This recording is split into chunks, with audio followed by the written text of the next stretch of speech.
দর্শক আসসালামু আলাইকুম। আশা করি সকলে ভালো আছেন। দেশ এবং দেশের বাইরে থেকে যে যেখান থেকে আমাদের ভিডিওগুলো দেখেন সকলকে শুভেচ্ছা জানিয়ে শুরু করছি চলন বিল এগ্রোর নতুন আরও একটি ভিডিও। সুপ্রিয় দর্শক, আজকে আপনাদেরকে জানানোর চেষ্টা করব হাঁসের যতগুলো রোগ আছে তার ভিতর সবচাইতে বেশি মারাত্মক এবং সবচাইতে বেশি আক্রমণ করে যে রোগটা, সেই রোগ সম্পর্কে। সেটা অন্য কোনো রোগ না, সেটা হচ্ছে আপনাদের পরিচিত একটি রোগ, ডাক প্লেগ। তো ডাক প্লেগ কেন হয়, কী কারণে হয় এবং ডাক প্লেগ হলে করণীয়গুলো কী কী। ডাক প্লেগ রোগ হলে আপনার খামার উজাড় হয়ে যেতে পারে, আপনি বুঝতেও পারবেন না, কারণ ডাক প্লেগ কিন্তু সময় নেয় না, অল্প সময়ের ভিতরে অ্যাটাক করে। তো বুঝতেই পারতেছেন ডাক প্লেগ রোগ সম্পর্কে আজকে আপনাদেরকে বিস্তারিত ধারণা দেওয়ার চেষ্টা করব। তো কথা না বাড়িয়ে চলুন শুরু করে দেওয়া যাক। প্লেগ রোগ কি? হাঁসের ডাক প্লেগ একটি মারাত্মক ভাইরাস জনিত রোগ। এটি হারপাস ভাইরাস দ্বারা হয়ে থাকে। রোগটি খুব দ্রুত ছড়িয়ে পড়ে এবং এক খামার থেকে অন্য খামারে সংক্রমিত হতে বেশি সময় নেয় না। এই রোগের লক্ষণ এবং কারণগুলো আপনাদেরকে জানানোর চেষ্টা করব, কারণ হাঁসের যখন ডাক প্লেগ রোগ হবে আপনি এই কারণগুলো এবং লক্ষণগুলো দেখলে বুঝতে পারবেন যে এটা ডাক প্লেগ হয়েছে এবং দ্রুত সেই অনুযায়ী চিকিৎসা নেবেন এবং অনুযায়ী কাজ করবেন। দূষিত পানি বা খাদ্যের মাধ্যমে ভাইরাস ছড়াতে পারে। আক্রান্ত হাঁসের বিষটা লালা বা ডিম থেকেও সংক্রমণ হয়। নতুন হাঁস আনলে কোয়ারেন্টাইনে না রাখলে রোগ ছড়াতে পারে। অপরিচ্ছন্ন খামার পরিবেশ ও অতিরিক্ত ভিড় প্রধান কারণ হতে পারে। এ রোগের লক্ষণ সম্পর্কে বিস্তারিত জেনে নিই। হাঁস খাবার খেতে চাইবে না, ঘন ঘন পানি খায় কিন্তু খুব দুর্বল হয়ে পড়ে।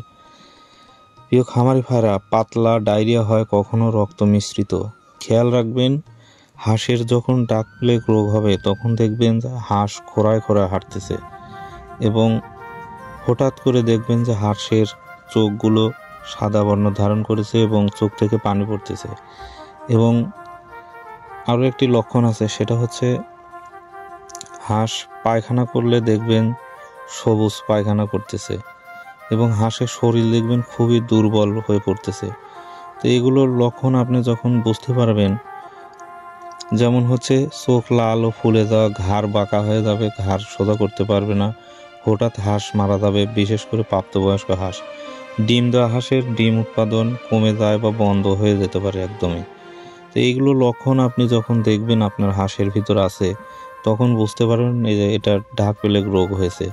তো ডাক প্লেগ কিন্তু খুবই মহামারী একটি রোগ, কারণ হাঁসের সবচাইতে বড় যে রোগ সেটা হচ্ছে ডাক প্লেগ।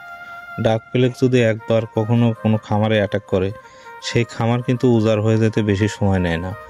ম্যাক্সিমাম খামারে যারা ধরা খায় সেটা হচ্ছে ডাক প্লেগের কারণেই ধরা খায়।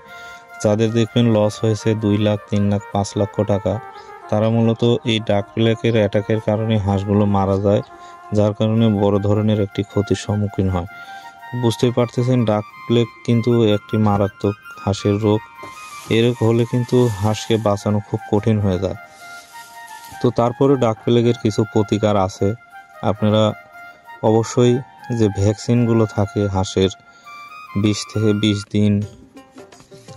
20 দিন থেকে শুরু করে 45 দিন এবং 70 দিনের যে বুস্টার ডাক প্লেগের যে টিকাগুলো আছে এগুলো অবশ্যই কমপ্লিট করবেন, কারণ রোগ বালাই এগুলো বলে কয়ে আসে না।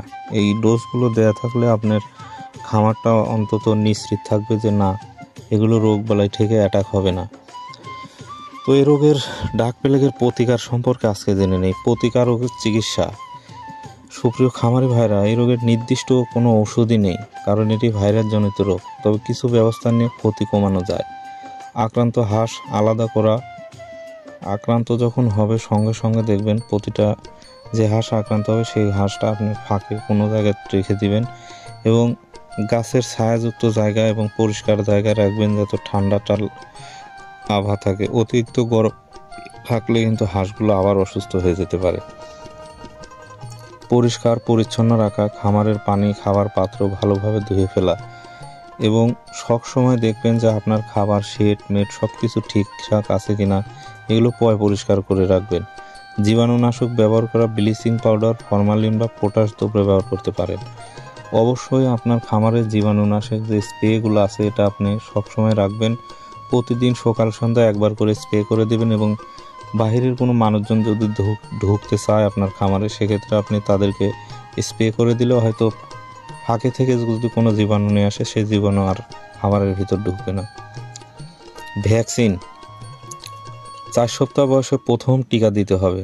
প্রতি বছর একবার পুনরায় বুস্টার ডোজ দিবেন। Supportive medicine, electrolyte, vitamin C, vitamin A, D, E, antibiotic শুধু সেকেন্ডারি ইনজেকশন রোধে ব্যবহার করা হয়। ভেটেরিনারি ডাক্তারের পরামর্শ অনুযায়ী তারপরে আপনারা চিকিৎসা নেবেন, কারণ অবশ্যই যেহেতু এটি একটা মারাত্মক একটি রোগ, নিজে নিজে কিছু করতে যাবেন না। আমাদের যেটুকু লক্ষণ এবং পরামর্শ দেওয়ার এটুকু দেব আপনাদের, বাকিটুকু আপনারা উপজেলা পানি সম্পদ অফিসার এবং উপজেলায় থেকে আপনারা ফুল চিকিৎসাটা নেবেন। প্রতিরোধের মূল উপায়, হাঁস কেনার পর 15 দিন কোয়ারেন্টাইনে রাখুন, পরিষ্কার পানি সরবরাহ করুন। ডিম সংগ্রহের পর খামার ভালোভাবে জীবাণুনাশক মুক্ত দিয়ে পরিষ্কার করে রাখুন। টিকা নিয়মিত দান করুন, তবেই খামার থাকবে নিরাপদ।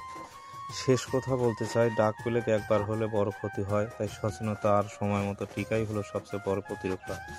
প্রিয় খামারি ভাইরা, সবাই সুস্থ হাঁস পালন করো, লাভবান হও, চাষে বাসে সমৃদ্ধি অর্জন করে এই কামনাই করি।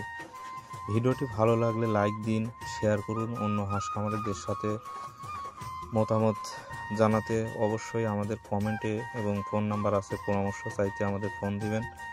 আর সাবস্ক্রাইব করতে ভুলবেন না চলনবিল এগ্রো চ্যানেলটা। সুপ্রিয় দর্শক, ভালো থাকুন, সুস্থ থাকুন এই কামনাই করি। আল্লাহ হাফেজ।